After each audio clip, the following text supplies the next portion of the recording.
how he's going to go down in history. He keeps pointing the finger at us here at Fox, not just for Hillary's loss, but for why he has a tainted legacy. Most recently, take a look at this. He said to The Atlantic, and I quote, "In 2008, I was never subjected to the kind of concentrated vilification that you see of Fox News. You started to see that kind of prism being established toward the end of the 2008 race, and obviously, almost immediately after I was elected, it was deployed in full force." Here we go again. Why is it always someone else's fault?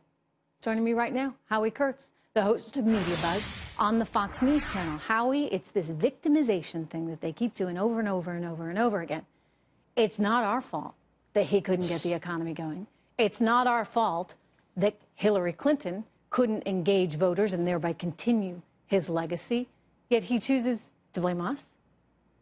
Yeah, blaming Fox and blaming Rush Limbaugh. Look, Barack Obama has less than a month left in office, and he doesn't seem to be able to get past this Fox fixation. What he seems to forget whenever he takes these swipes is that as president, he's got the biggest megaphone in the world, certainly far larger than a single cable news network, and yet he seems to feel like he would have been a lot more popular, a lot more successful if it only wasn't for the terrible people at Fox News. You know, maybe he should take to Twitter and just tweet out his message a little bit more. Somebody else is doing that pretty successfully. Yeah, but, you know, I think it speaks in broader ways about how the left, for whatever reason, it's a victimization thing, right? It's always someone else's fault. It's someone else's fault. You don't have a good job. You haven't gotten further ahead in life.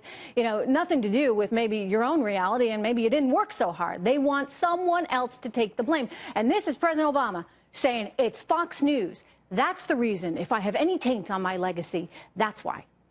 Right. The president had half a point when he talked about how to many people maybe he's a fictional character because it's not really about him. If you're angry at the government, you're angry at the head of the government. I get that. But to keep coming back to Fox and Rush and that sort of thing, you know, what also conveniently is left out of that equation is there are these other media outlets. Oh, New York Times and Washington Post editorial pages, another place that his initials are MSNBC, that have very positive portrayals of the president. And so why he dwells so much, and the fact that he doesn't make a distinction between the journalists at Fox News. He had a perfectly fair interview with Chris Wallace a few months back, and the opinion people, I don't know. I know he's smart enough to get that, but he chooses not to dwell on that.